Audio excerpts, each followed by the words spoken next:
हजरत हसन बसरी फरमाते अगर मेरे पास उहद पहाड़ के बराबर सोना होता तो सबको मैं नबी के मिलाद पर खर्च कर देता। आने वाले आ गए, सुनेंगे और सुनकर जाएंगे, देखने वाले आए और देखकर चले गए। जलसे में कई तरह के लोग आते हैं, लेकिन महफिलों में वो आते हैं जिनको सरकार बुलाते हैं। महबूब की महफिल को महबूब सजाते हैं, महबूब की महफिल को महबूब सजाते हैं। आते हैं वही जिनको सरकार बुलाते हैं। आज हम दुनियादारों से मोहब्बत करते हैं, इतना इश्क मुस्तफ़ा से करने लगे, इतना प्यार मुस्तफ़ा से करने लगे, मुस्तफ़ा के कौल व फ़ेल पर अमल करने लगे, मुस्तफ़ा का प्यार अपने दिलों में बसा कर ज़िंदगी गुजार के जाएं तो इंशाअल्लाह दुनिया में भी कामयाब हो जाएंगे और आपकी आखिरत भी संभल जाएगी। मरने की तरफ देख न जीने की तरफ देख, मरने की तरफ देख न जीने की तरफ देख। जब चोट लगे दिल पर, जब चोट लगे दिल पर तो मदीने की तरफ देख। और आज काम करने की ज़रूरत है, आज आवाज़ें उठाई जा रही हैं और ये उलमा की जमात ऐसी जमात है, इनका देखना भी इबादत है और इनका सोना भी इबादत है। एक आम इंसान पूरी रात नवाफिल में मुस्तगरक रहे, मुनहमिक रहे और एक आलिम सोता रहे, अल्लाह ताला जितना सवाब उस नवाफिल पढ़ने वाले को अता फरमाएगा उससे कहीं ज़्यादा एक आलिम को सिर्फ सोने पर अता फरमाता है। इन उलमा की ज़ियारत करें, पीर तरीक़त हुज़ूर सैयद सलीम मियां साहब क़िबला तशरीफ़ फरमाए, इनके नूरानी चेहरे का दीदार करें। और आज की ये नूरानी इरफानी हक़ानी ईमानी सरवर आलम कॉन्फ्रेंस में आप इत्मीनान से बैठें। ऐसी गुफ्तगू ऐसी बातें सुना करके जाऊँगा कि आप रोने पर मजबूर हो जाएंगे। अल्लामा मुफ्ती हम्माद साहब क़िबला जो ख़तीबुल हिंद, और आज की तारीख में उन जैसा कोई ख़तीब दूसरा नहीं, समझे? वो भी बहुत अच्छा सुनाएंगे आपको। कह रहे थे कि अगर मजमा अच्छा हुआ और सही बैठ पर सही वक्त पर मुझे बिठा दिया गया तो बहुत अच्छा सुना करके जाऊंगा। अजीज़ा ने मिल्लत बरेली के इमाम ने कलम उठाया तो यूं कहा, सरवर कहूं के मालिको मौला कहूं तुझे, सरवर कहूं के मालिको मौला कहूं तुझे, बाग़े खलील का, बाग़े खलील का गुले ज़ेबा कहूं तुझे। तेरे तो वस्फ़ ऐबे तनाई से है बरी, तेरे तो वस्फ़ ऐबे तनाई से है बरी। हैरान हूं मेरे शाह, हैरान हूं मेरे शाह, मैं क्या क्या कहूं तुझे। लेकिन रज़ा ने, लेकिन रज़ा ने खत्मे सुखन इस पे कर दिया, लेकिन रज़ा ने खत्मे सुखन इस पे कर दिया। खालिक का बंदा खल्क का आका कहूं तुझे। सरवर आलम कॉन्फ्रेंस, सरवर का माना सरदार, बादशाह, पेशवा, आलम दुनिया को कहते हैं। मेरे मुस्तफ़ा दुनिया में क्या है, उजाला ही उजाला हो गया, तारीकियां रोशनियों में तब्दील हो गई। मेरे मुस्तफ़ा का असली और हकीकी ओरिजिनल नाम मुहम्मदुर रसूलुल्लाह सल्लल्लाहु अलैहि वसल्लम, आसमानी नाम अहमद, जन्नती नाम कासिम, बाप का नाम हजरत अब्दुल्ला, माँ का नाम हजरत सय्यदा तय्यबा ताहिरा आमना, नाना का नाम वहब, नानी का नाम बर्रा बिनते उज़्ज़ा। अब इन नामों को जहन में रखिए, फिर सुनिए मेरी गुफ्तगू। हजरत अब्दुल मुत्तलिब को अल्लाह तबारक व तआला ने 18 बच्चे बच्चियां अता फरमाई। कितने? जरा मोहब्बत से बोले। इतनी हल्के से पुलिस आ जाएगी? हाँ, अपने बच्चों को मुस्तफ़ा के खानदान कुनबे परिवार के नाम सिखाया करो। लेकिन तुम हो साहब, न्यूज़ चैनल देखेंगे, टेलीविज़न पर, मोबाइल पर, फेसबुक, व्हाट्सएप, ट्विटर, मैसेंजर, यूं अपना वक्त हम ज़ाया करते हैं। रात में बैठकर उर्दू या हिंदी या अंग्रेज़ी या अरबी ज़ुबान में किताब खरीदें, सीरत रसूल अकरम, सीरत मुस्तफ़ा, बेटियों के लिए जन्नती जेवर किताब, और फिर रोज़ाना एक पेज, एक सफ़ा आप खुद भी सुने, अपनी बेटियों को भी सुनाएं। तब मुस्तफ़ा की सीरत को ये पढ़ेंगी, मुस्तफ़ा के कौलो फेल को पढ़ेंगी, मुस्तफ़ा के उठने बैठने जागने को अपने ज़हनों दिमाग में बिठाएंगी, तो जिंदगियों में इनक़िलाब पैदा हो जाएगा। आज आवाज उठाई जा रही है मुसलमानों को नीच तो नाबूद कर दिया जाए। अबे नादान, ये तेरी सोच है। आज तो हम करोड़ों नहीं अरबों खरबों की तादाद में है। बदर के मैदान में जब हम 313 थे, हजारों का मुकाबला किया था, फिर मुस्तफा ने खजूर की छाल को टहनियों को सहाबा के हाथ में क्या दिया? ये सहाबा कुफार और मुशरिकीन के सामने डट करके मुकाबला करते रहे, फिर अपनी जानों को पेश किया, अपने मालों को पेश किया, और ये साबित किया मुस्तफा का गुलाम मर तो सकता है लेकिन सामने किसी के सर झुका नहीं सकता। ये तारीख हमारी रही है। आज हिंदुस्तान के हालात देखिए। यूक्रेन वो छोटा सा मुल्क, बहुत छोटा सा मुल्क यूक्रेन है। हिंदुस्तान आबादी के एतबार से दूसरे नंबर पर है। एक नंबर पर चीन आता है, और कुछ दिनों के बाद हिंदुस्तान की तादाद इतनी कसरत से बढ़ती चली जा रही है, एक नंबर पर आ जाएगा। दूसरे नंबर पर हिंदुस्तान का आबादी के एतबार से नंबर आता है, लेकिन यूक्रेन छोटा सा मुल्क है। अभी रूस से चंद महीने पहले झगड़ा चालू हुआ, मारपीट चालू हुई, एक दूसरे पर हमला आवर हुए, लेकिन यूक्रेन रूस को आंखें दिखाता रहा, आंखों में आंखें डालकर मुकाबला करता रहा। वजह क्या थी? सबब क्या था? पसे मंजर क्या है? यूक्रेन के पास बहुत सारी यूनिवर्सिटियां हैं, इदारे हैं, एकेडमिया हैं, कॉलेज है। आज जरूरत है बेटियों के हाथ में बड़ा बड़ा मोबाइल देने की जरूरत नहीं है, बल्कि बेटियों के हाथ में कलम दे दो। जो आज से 1400 साल पहले मेरे मुस्तफा ने फरमाया था, खैरुकुम मन तअल्लमल कुराना व अल्लमा, कि तुम में बेहतर वो है जो कुरान सीखता है और सिखाता है। आज दुनिया कुर्सी के चक्कर में है। मेरे मुस्तफा ने आज से 1400 साल पहले हमें आयतल कुर्सी अता फरमा दी है।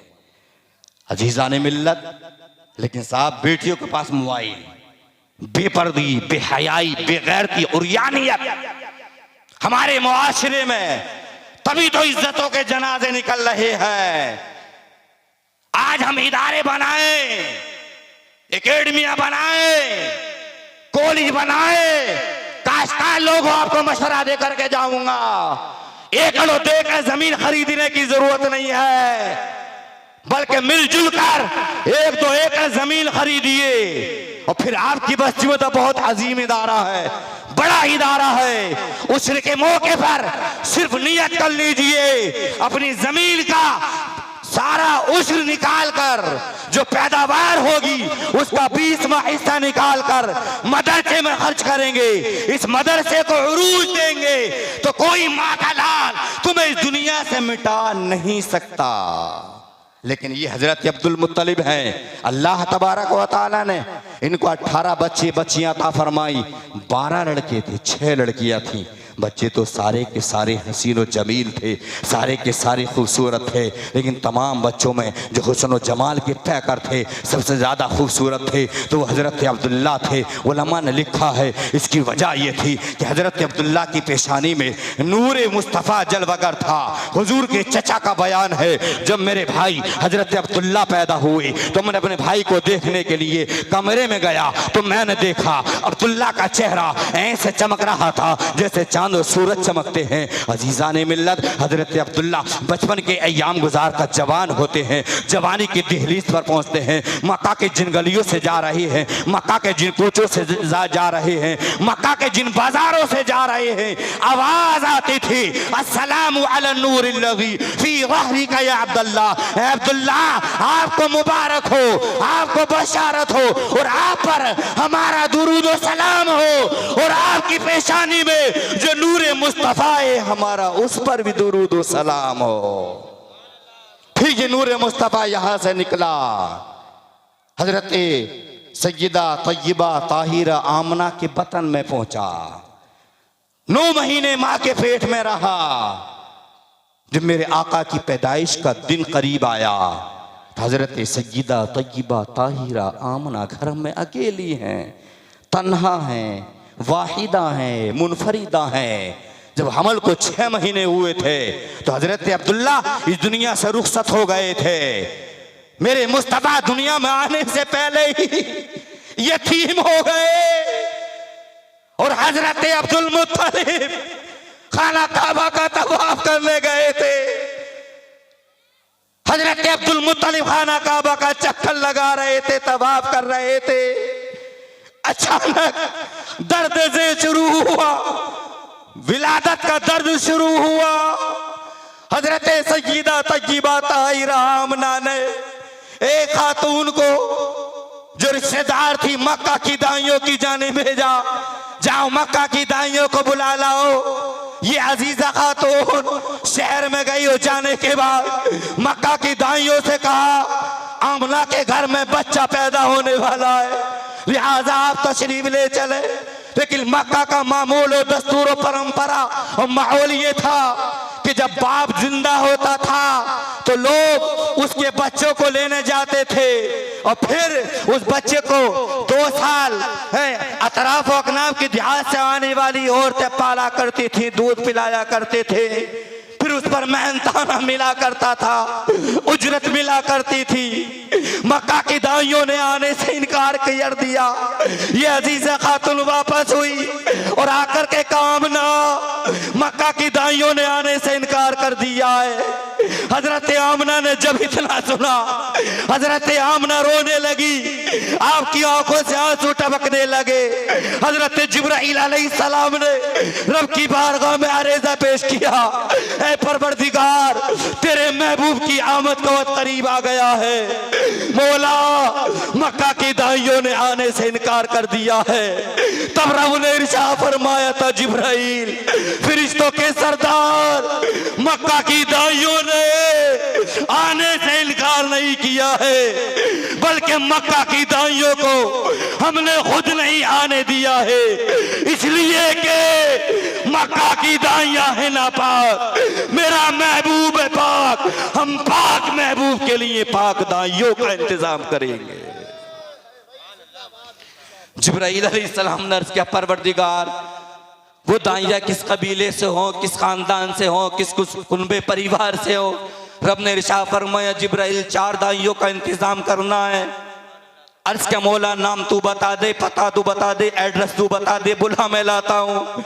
रब ने इरशाद फरमाया जिब्राइल आज उन औरतों का इंतखाब करना है, आज उन औरतों को चुनना है जो आज तक किसी की दाइयां ना बनी हो, उनकी आंखें भी पाक हो, उनका अकीदा भी पाक हो, उनके हाथ भी पाक हो, उनका लिबास भी पाक हो, उनका किरदार भी पाक हो, इसलिए कि मेरे महबूब का मिलाद पाक लोगों के लिए, किसी नापाक के लिए नहीं है। अर्ज क्या मौला नाम तू बता दे, बुला मैं लाता हूँ। रब ने इरशाद फरमाया जिब्राइल जाओ हव्वा को बुला लाओ, जिब्राइल जाओ आसिया को बुला लाओ, हाजरा को बुला लाओ, मरियम को बुला लाओ। अर्ज किया मौला हव्वा हाजरा मरियम ये मुकद्दस अंबिया किराम की मुकद्दस माए हैं। मौला मैं जाकर के आवाज लगाऊं, ये तो इस दुनिया से रुखसत हो गई है। ऐ मौला तुम मुझे ये तो बता दे आसिया को क्यों बुला रहा है। तब रब ने इरशाद फरमाया था जिब्राइल हमने आसिया से वादा किया था तू मेरे मूसा कलीमुल्लाह को पाल, हम तुझे अपने हबीब की दाई बनने का शर्फ अता फरमाएंगे। जिब्राइल अलैहिस्सलाम ने क्या मौला क्या मैं कब्रों पर जाकर के आवाज लगाऊं। रब ने इरशाद फरमाया हाँ हाँ सीधे कब्रों पर चले जाना और कब्रों पर जाकर के आवाज लगाना। आवाज लगाना तेरा काम है और कब्रों से जिंदा उठाना हमारा काम है। हजरत जिब्राइल अलैहिस्सलाम ने अर्ज किया मौला अभी जाता हूँ, जाकर के आवाज लगाता हूँ। रब ने इरशाद फरमाया जिब्राइल आज हम एक अकीदा देना चाहते हैं, एक जहन देना चाहते हैं, एक मिजाज देना चाहते हैं। वलियों की कब्रों पर जाना बिदअत नहीं है बल्कि जिब्राइल की सुन्नत है। जिब्राइल तू कब्रों पर जाकर आवाज लगाना तेरा काम है और कब्रों से जिंदा उठाना हमारा काम है। हजरत जिब्राइल अलैहिस्सलाम कब्रों पर गए, जाकर के आवाज लगाई हव्वा हाजरा मरियम आसिया तुम्हें रब बुला रहा है। सीधी ये तमाम मुकद्दस बीबियां कब्रों से उठी जिंदा हो गई, बाहर आई। इरशाद फरमाया तुम्हें रब बुला रहा है और रब का हुक्म ये है कि सीधी हजरत आमना के घर चली जाओ। हजरत आमना के घर जाकर अपने साथ जो है मलाइका को ले लो, अपने साथ गिलमान जन्नत को ले लो, जन्नत की हूरों को ले लो, कई हजार मलाइका को ले लो। हजरत हव्वा ने अर्ज किया परवरदिगार ये गिलमान जन्नत जन्नत की हूरें क्यों भेज रहा है। तब रब ने इरशाद फरमाया था इन जो है गिलमान जन्नत को, जन्नत की हूरों को, जन्नती हूरों को मैं इसलिए भेज रहा हूँ ये मेरे महबूब के कसीदे पढ़ेंगे, ये मेरे महबूब की तारीफ और तौसीफ करेंगे। अर्ज का परवरदिगार मलाइका को फरिश्तों को क्यों भेज रहा है। तब रब ने इरशाद फरमाया था जिब्राइल आज हम मलाइका को इसलिए भेज रहे हैं ताकि मलाइका मेरे महबूब की आमद का इजहार करके जुलूस निकाल के दुनिया वालों को ये जहन दे, दुनिया वालों को ये मिजाज दे कि जुलूस निकालना बिदअत नहीं है बल्कि मलाइका की और जिब्राइल की सुन्नत है। बेशक जिंदाबाद नारे तकबीर नारे रिसालत मसलके आला हजरत सरवरे आलम कॉन्फ्रेंस हुजूर सैयद सलीम मियां साहब किबला सरजमीन धौनी बुजुर्ग। अजीज़ाने मिल्लत हजरत आमना की आंखें बंद है, दरवाजा बंद है, कुंडी लगी हुई है। ये मुकद्दस बीबी हजरत आमना के घर पहुंची, दर्द ज़हर की वजह से आंखें बंद हैं। हजरत जिब्राइल अलैहिस्सलाम जा रहे हैं, हजरत आमना के घर पहुंचे, दरवाजा बंद, कुंडी लगी हुई है। अचानक हजरत आमना की आंख खुली तो हजरत आमना का घर सारा का सारा मुनव्वर और रोशन हुआ। पूछा है मुकद्दस बीबी तुम कौन हो, क्यों आई हो। हजरत हव्वा ने कहा आमना तुम मुझे नहीं पहचान रही हो, आज मैं नबी की बीवी बनकर नहीं आई हूँ बल्कि मैं मुस्तफ़ा की दाई बन के आई हूँ। हजरत मरियम ने कहा, हजरत हाजरा ने कहा कदमों को चूमा, हाथों को चूमा, पेशानी को चूमा। हजरत आमना ने कहा मुकद्दस बीबी तुम मेरे लिए काबिल ताज़ीम हो, मेरे लिए ज़रूरी है कि तुम्हारी ताज़ीम की जाए, अदब किया जाए।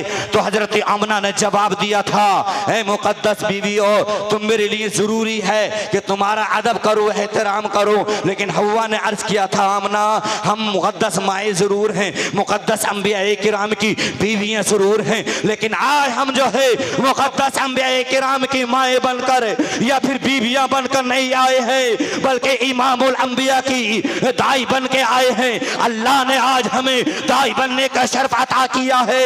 हजरत जिब्राइल अलैहिस्सलाम हजरत आमना के करीब हुए और करीब होने के बाद अर्ज किया इज़हर या रसूल अल्लाह, इज़हर या मोहम्मद, या रसूल अल्लाह दुनिया में जलवागर हो जाइए, मुस्तफ़ा दुनिया में तशरीफ ले आइए। मुस्तफ़ा अपने माँ के शिकम से आ रहे हैं। आज मेरे और घर में, मेरे और आपके घर में बच्चा पैदा होता है तो खून की धार निकलती है, लेकिन मुस्तफ़ा दुनिया में आ रहे हैं तो खून की धार नहीं निकल रही है बल्कि नूर की शुआएं निकल रही है। बच्चा जिस बिस्तर पर पैदा हो, जिस चारपाई पर पैदा हो, जिस कमरे में पैदा हो, उस बेड को, उस बिस्तर को, उस चारपाई को, उस गद्दे को, उस चादर को, उस दरी को नापाक कर देता है। लेकिन मेरे मुस्तफ़ा माँ के शिकम से क्या आए, अपनी पेशानी को रब की बारगाह में झुकाया। याद किया तो किसे याद किया? हम गुनाहगार उम्मत को याद किया और रब की बारगाह में अर्ज़ा पेश किया, अल्लाहुम्मा रब्बी अवले उम्मते, ऐ परवरदिगार मेरी गुनाहगार उम्मत को मेरे हवाले फरमा। अंदाजा लगाएं, यूं तो मुस्तफ़ा 63 साल जिंदगी में एक एक लम्हा, एक एक साथ, एक एक दकीका हमें याद कर रहे, याद करते रहे, हमें याद करते रहे, हमारे लिए दुआएं करते रहे।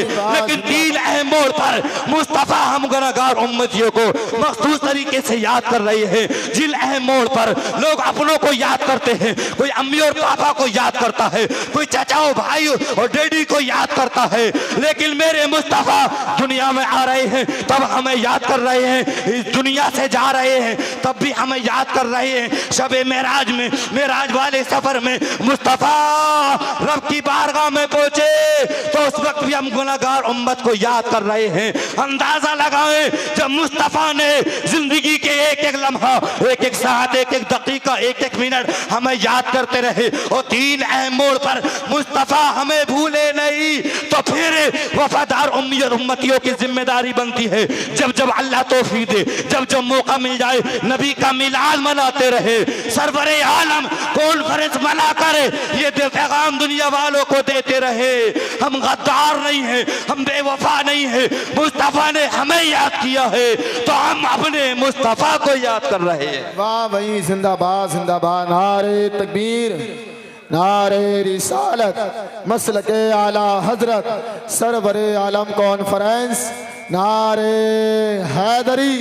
बहुत अजीज़ान मिल्लत, अब मेरे मुस्तफ़ा दुनिया में जलवागर हुई, मेरे मुस्तफ़ा के कौलो फिल को देखिए, मेरे मुस्तफ़ा के चलने उठने बैठने खाने पीने को देखिए। मेरे मुस्तफ़ा ने इरशाद फरमाया, हुमा जन्नत का वनारुख, ये माँ बाप तेरी जन्नत भी है, तेरी दोज़ख भी है। मेरे मुस्तफ़ा ने जो है अपनी माँ की बड़ी फर्माबरदारी के साथ, आजकल जिस तरह से बच्चे बढ़ते चले जा रहे हैं, मुस्तफ़ा इस तरह से नहीं बढ़ते थे। जिस तरह मुस्तफ़ा एकदम जो है, हम और आपके यहाँ बच्चा एक हफ्ते में इतना बड़ा होता है, मेरे मुस्तफ़ा एक दिन में इतने बढ़ते चले जा रहे हैं। हमारे यहाँ बच्चा 1 महीने में इतना बढ़ता है, लेकिन मेरे मुस्तफ़ा 8 दिन में बढ़ते चले जा रहे हैं। मुख्तसर सा अरसा मेरे मुस्तफ़ा ने माँ के साथ गुजारा, माँ का अजीज़ा ने मिल्लत इस्लामिया, लेकिन माँ माँ हुआ करती है, ये माँ माँ हुआ करती है। माँ बड़ा अजीम सरमाया है, बड़ी अजीम दौलत है, बड़ा अजीम सरमाया है, बड़ा अजीम जो है ये खजाना है। ये माँ बाप जिंदा होते हैं, हम इनकी कदर नहीं करते, इन पर इनको बार समझते हैं, इनको अपने आप पर बोझ समझते हैं। लेकिन मेरे मुस्तफ़ा ने आज से 1400 साल पहले ही ये ज़हन दे दिया था, जब तंगी आने लगे, परेशानियां खेलने लगे, उलझने आ जाएं और जब रिस्क की तंगी होने लगे तो समझ लो, इज़ा तरकल अब्दु दुआ लिल वालिदैन फइन्नहु यनक़तिउ अन्हु रिज़्क़, इंसान जब जो है वालिदैन के लिए दुआ करना छोड़ देता है तो फिर परवरदिगार आलम उससे रिस्क के दरवाजे बंद कर दिया कर देता है। तो यहाँ से ज़हन ये भी मिल रहा है, अगर माँ बाप जैसी अजीम दौलत है अल्लाह ने तुम्हें अता फरमाई है, हयात है, जिंदा है, तो पहले इनको खिलाए बाद में खाए, पहले इनको पिलाए बाद में पिए। माँ बाप की खिदमत करके और जिंदगी गुजार ली तो हर मोड़ पर तुम कामयाबी हो सुरखुरू की मदद। नारे रिसालत, मसलके आला हजरत शाह इस्लाम जनाब उस्मान रजा हारूनी। माशाल्लाह, अलहाज शायर इस्लाम उस्मान रजा हारून साहब भी तशरीफ ला रहे हैं, बस मुफ्ती साहब भी तशरीफ लाने वाले, बस मेरा वक्त होता चला जा रहा है, सुनिए थोड़ी देर। अजीज आने में, लेकिन ये माँ बाप बड़ा अजीम सरमाया है। कितने ऐसे बूढ़ों को देखा स्टेशनों पर 10 और 20 रुपए के चक्कर में धक्के खा रहे हैं, 20 एकड़ जमीन होने के बावजूद 4 बेटे हैं, तो इन 4 बेटों ने इस माँ बाप को घर से निकाल दिया है। अजीजा ने मिल्लत, आखिर ये नौबत क्यों आई, इसका पसे मंजर क्या है? तो मैं आपसे एक शिकवा करूंगा बुजुर्गों, सही बात ये है इन बच्चों के हाथ में मुस्तफा के फरामीन और मुस्तफा के फरमान के मुताबिक कलम दे दिया होता, मुस्तफा का उठना बैठना इनकी निगाहों में बचा दिया होता, इनको पक्का सच्चा गुलाम मुस्तफा बना दिया होता, तो फिर ये जब कुरान पढ़ते वला तकुल्लहुमा उफ़िन वला तनहरहुमा, माँ बाप को उफ तक ना कहो। आज ये औलाद माँ को घर से निकालती है, माँ के मुंह लगती है, माँ कहती है बेटा जल्दी आ करके सो जाया कर, तो कहता माँ तुझे नींद नहीं आती है तो इसमें मेरा क्या कसूर है। या बुजुर्गों कुछ कमियां तुम्हारी भी है, मुस्तफा का गुलाम बनाकर जाओगे तो इंशाल्लाह कामयाब हो जाओगे, लेकिन नहीं हम डॉक्टर बनाएंगे, इंजीनियर बनाएंगे, पायलट बनाएंगे, सब कुछ बनाएंगे, लेकिन पक्का सच्चा गुलाम मुस्तफा नहीं बनाएंगे। यही आज रोना है, ना बेटियों को तालीम देंगे। आज हमारी बहनें मुस्लिम शहजादियां कितने घरों की आगोश में सो रही है। वजह क्या है? पहली वजह के मोबाइल दे दिया, दूसरी वजह के उनके पास तालीम नहीं। इन बेटियों के हाथ में मोबाइल देने के बजाय मैं तुमसे आरेजा पेश करूंगा, गुजारिश करूंगा, कोई बाप की उम्र का है, कोई माँ जो है भाई की उम्र का है, कोई चचा की उम्र का है, कोई दादा की उम्र का है, मैं इल्तिमास हाथ जोड़कर तुमसे करके जाऊंगा, इन बेटियों को मोबाइल न देकर इनके हाथ में जन्नती जेबर की किताब अता कर दो, जन्नती जेबर किताब दे दो, सुन्नी बहश्ती जेबर किताब दे दो। ये बच्ची जन्नती जेबर किताब पढ़कर जिंदगी गुजारेगी। दुनिया इस बच्ची के पीछे पड़ जाए, लेकिन ये बच्ची उसकी जानिब नजर उठा करके भी नहीं देखेगी।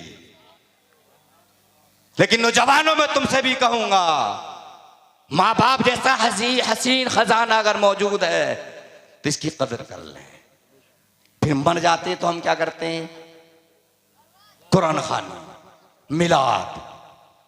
बड़े ही अच्छे थे हमारे अब्बा, बड़े ही केले लाते थे, फिर रोएंगे पीटेंगे, रोने पीटने से काम नहीं चलेगा। मरने के बाद एक गिलास पानी लेकर रखकर सूरह इखलास 3 मरतबा पढ़कर दुआ कर देंगे तो इंशाअल्लाह हैं आपके वालिदैन के हक में हैं, और वही बेटा अपने बाप के हक में अगर दुआ करेगा तो इंशाअल्लाह रब की बारगाह में मकबूल हो जाएगी। लेकिन नहीं, हम डॉक्टर जरूर बनाएंगे, दुनियादार हम बनाते हैं। तो पहली गलती माँ बाप की। आप आलिम के बाप का बिस्तर जा करके देखिए, वो बेहतरीन कंबल होगा, वो बेहतरीन लिहाफ होगा, वो अच्छी क्वालिटी का गद्दा होगा। और एक मालदार के बाप का बिस्तर जा करके देखिए, समझे, बिस्तरों में से माँ बाप की बदबू आती होती है, बदबू। हैरत होती है इस कौम पर, ए कौम तुझे हुआ क्या है?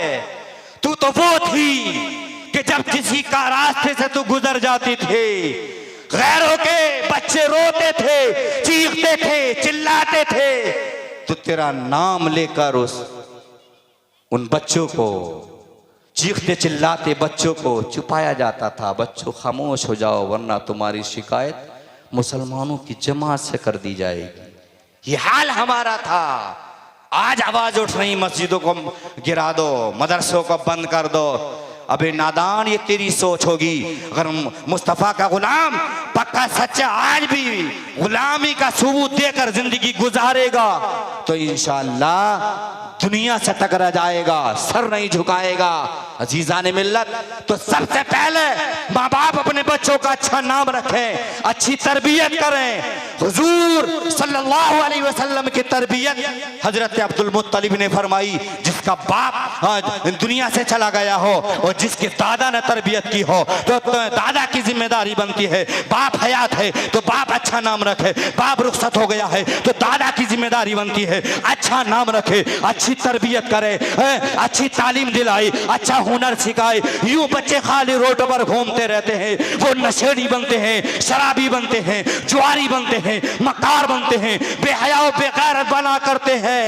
लेकिन इन्हीं बच्चों को अगर मदरसों में भेजेंगे, यूनिवर्सिटियों में दाखिला कराएंगे, इनको दुनियावी तालीम भी दिलाएं, वो सबसे पहले दीनी तालीम दिलाकर इनकी जिंदगी कामयाब बनाए, तो इंशाअल्लाह ये बच्चा जब आलिम बनकर आएगा, कारी बनकर आएगा, और फिर जब कारी बनेगा, आपके इलाके में ये मदरसा चलता है, जब यहाँ से बच्चा फारिग होकर के जाएगा, लोग पूछेंगे ये रोशनी कहाँ से बनकर आई है, जवाब मिलेगा ये धावनी बुजुर्ग के सरजमीन से रोशनी बनकर आई है। कोई बंबई में जाकर के रोशनी फैलाएगा, कोई रामपुर जाएगा, कोई बरेली जाएगा, कोई मुरादाबाद जाएगा, और फिर आपकी नस्लों में इंशाअल्लाह दम बदम सुधार होता चला जाएगा। लेकिन नहीं, कहते मुल्ला बनाकर, हाफिज कारी बनाकर मिलेगा क्या? मैं आप ही के करीब मजदूर नहीं हूं, समझे? 15,000 तनख्वाह देते हैं मुझे, 100 रुपये रोज खाने पर देते, 3,000 हो गए, समझे? 7,000 बच्चों से मिलते हैं, जोड़िए कितने हो गए? स्विफ्ट डिजायर कार और एक ड्राइवर प्रोग्रामों में आने जाने के लिए, और 8 छुट्टी खुले लफ्जों में दी है उन्होंने, और इसी फैसिलिटी की वजह से मैं आ भी गया हूं, वरना शहर में रहने वाला यहाँ देहात में आ जाता। फिर ये मेरा गढ़ है, इस पूरे इलाके में बार बार मैं आता हूं, समझे? मैं रहने वाला रुद्रपुर शहर का, पुराना रहने वाला आपका जिला रामपुर का हूं, माटखेड़े के पास मुस्तफाबाद का, समझे? फिलहाल शहर रुद्रपुर में लड़कियों का मदरसा चलता, वहीं रहता हूं, और अब आपके करीब लहसोई गांव में हूं। आधा गांव मेरा रिश्तेदार है, इसलिए मैं यहां आ गया हूं, समझे? बहरहाल इस इलाके में लोग बड़ी कदर की निगाह से देख रहे हैं, बुला रहे हैं, मैं जाता हूं, मौका मिल जाता है, समझे?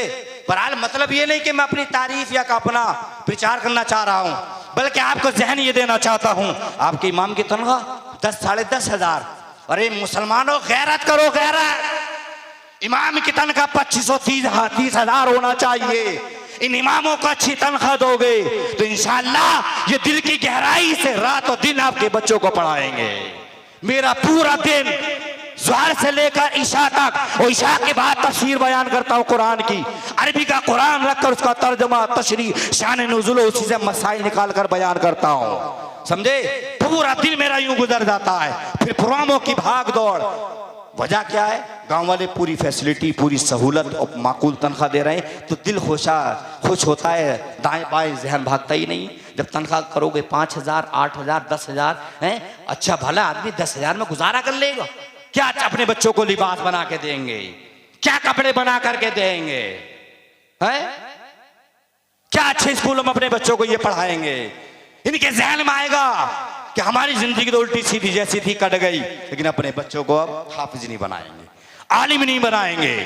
फिर एक वक्त वो आएगा, तुम तरसोगे तरस कि कोई इमामत को मिल जाए, कोई जनाजा पढ़ाने वाला मिल जाए।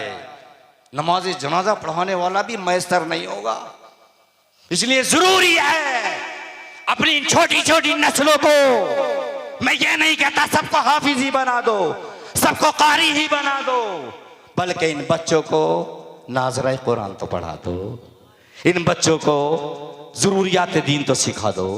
ये बच्चे जान जाएं कि खड़े होकर के खाना मना है, नंगे सर खाना मना है, लैट्रीन में, बैतुल खला में नंगे सर जाना मना है। ये बच्चे मस्जिद में जाएंगे हैं, मस्जिद का अदब लिहाज करेंगे, सलीके से जाएंगे, लेकिन ये आएगा तब अच्छा इमाम रखकर, अच्छी तनख्वाह देकर, फिर अपनी नस्लों के भेजोगे। साहब स्कूल में बच्चे जाते हैं, अच्छी ड्रेस, अच्छा लिबास, सब कुछ अच्छा बस्ता, फिर बस, फिर रक्षा, सब कुछ, और मदरसे में आते हैं तो साहब मुंह भी धुला नहीं होता, उसके बल्ब भी एक न एक जलता होता है। ये हालात हमारे, इस कौम को देखकर रोना आता है, इस कौम के हालात को देखकर अफसोस होता है।